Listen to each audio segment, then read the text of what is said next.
नमस्कार मंडळी, evergreen life with Pranoti या माझ्या चॅनलमध्ये तुमचे मनापासून स्वागत आहे. कालपासून म्हणजेच 17 मेपासून अधिक मास म्हणजेच पुरुषोत्तम मास सुरू होत आहे. हिंदू धर्मात या महिन्याला आध्यात्मिक प्रगतीचा सुवर्णकाळ मानले आहे.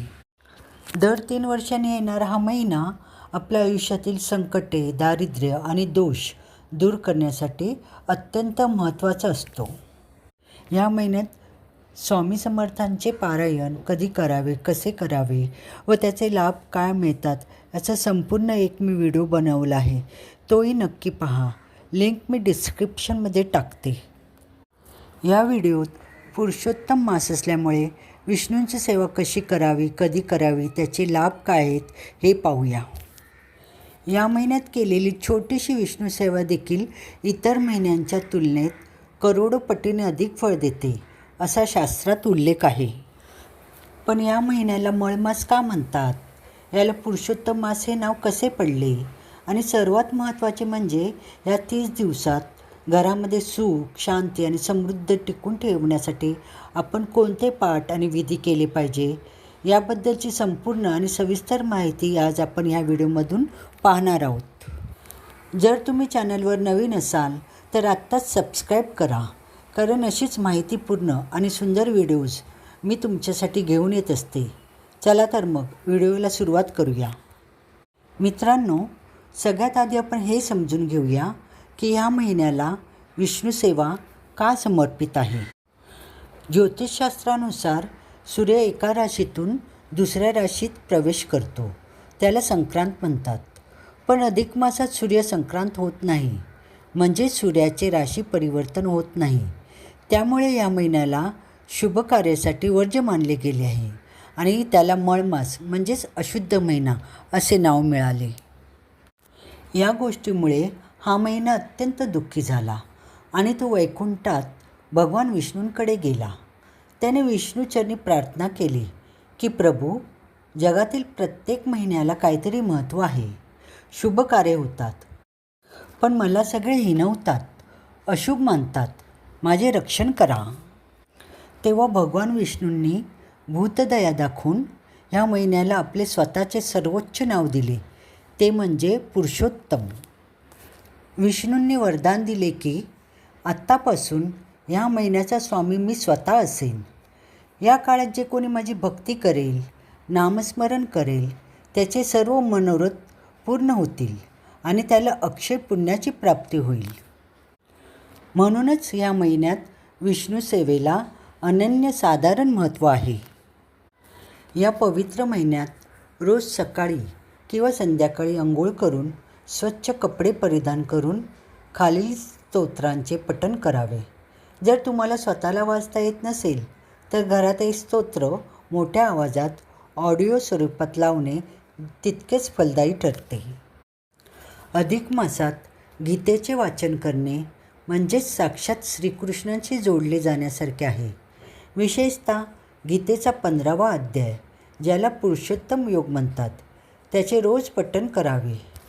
यामध्ये संसाराचे स्वरूप आणि भगवंताचे श्रेष्ठत्व सांगितले आहे. याच्या पठणाने बुद्धी तीव्र होते आणि मनातील संभ्रम दूर होतो. भगवान विष्णूंच्या 1000 नाम मंत्रांचे हे स्तोत्र महाभारतातील अनुशासन पर्वातून घेतले आहे. भीष्म पितामहाने युधिष्ठिराला हा उपदेश दिला होता. या स्तोत्राचे रोज पठण केल्याने घरातील वास्तुदोष, नकारात्मक ऊर्जा आणि मानसिक तणाव पूर्णपणे नष्ट होतो. जर तुमच्या घरात आर्थिक अडचण असेल, पैशांची आवक थांबली असेल, तर अधिक मासात रोज सकाळी विष्णू आणि लक्ष्मी माता यांच्या मूर्तीवर किंवा फोटोसमोर पुरुषसूक्त आणि स्त्रीसूक्त म्हणावे. पुरुषसूक्ताने विष्णू आणि स्त्रीसूक्ताने महालक्ष्मी प्रसन्न होते, ज्यामुळे घरात अखंड लक्ष्मी वास करते. अनेकांच्या आयुष्यात कर्जाचा डोंगर झालेला असतो किंवा कोर्ट कचेरीचे वाद सुरू असतात.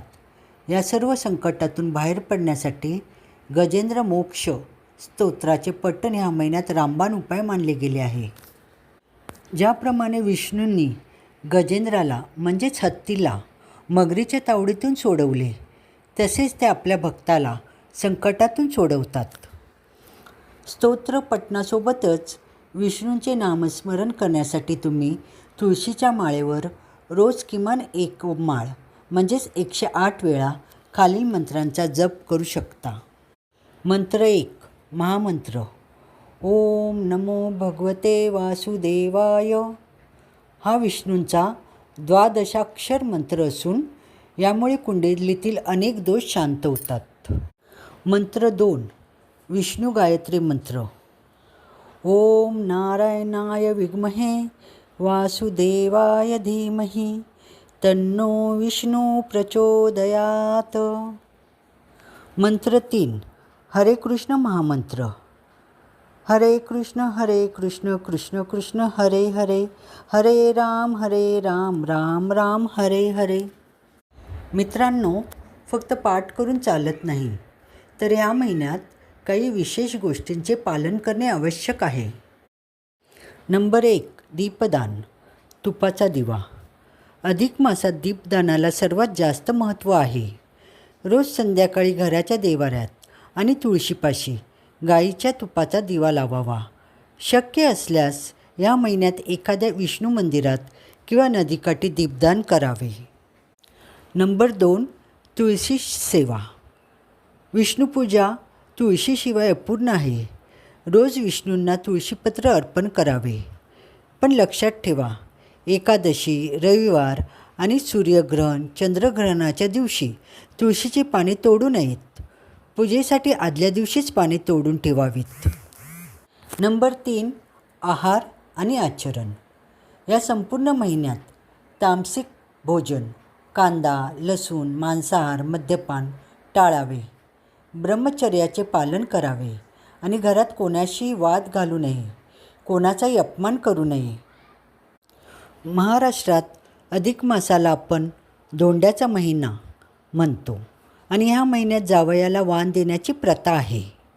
जावयाला साक्षात विष्णूचे रूप मानले जाते.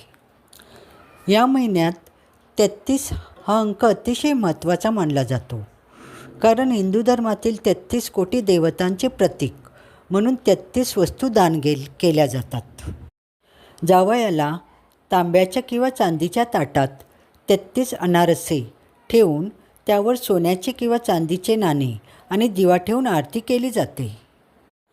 जर जावयाला देणे शक्य नसेल तर हे 33 अनारसे, 33 फळे किंवा 33 पुऱ्या एखाद्या विष्णू मंदिरात ब्राह्मणाला किंवा गरजू व्यक्तीला दान कराव्यात.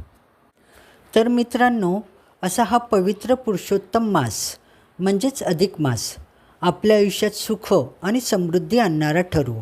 या महिन्यात तुमच्याकडून विष्णूंची जास्तीत जास्त सेवा घडो, हीच ईश्वरचरणी प्रार्थना. तुम्हाला ही माहिती कशी वाटली? तुम्ही ह्या महिन्यात कोणता पाठ करणार आहात? मला कमेंट करून नक्की सांगा. व्हिडिओ जर मनापासून आवडला असेल तर एक लाईक नक्की करा. तुमच्या मित्रपरिवाराला आणि नातेवाईकांना हा व्हिडिओ जास्तीत जास्त शेअर करा, जेणेकरून त्यांनाही या पुण्यामध्ये भागीदार होता येईल. भेटूया पुढच्या एका अशाच सुंदर व्हिडिओमध्ये. तोपर्यंत आनंदी राहा, सकारात्मक राहा. धन्यवाद. ओम नमो भगवते वासुदेवाय.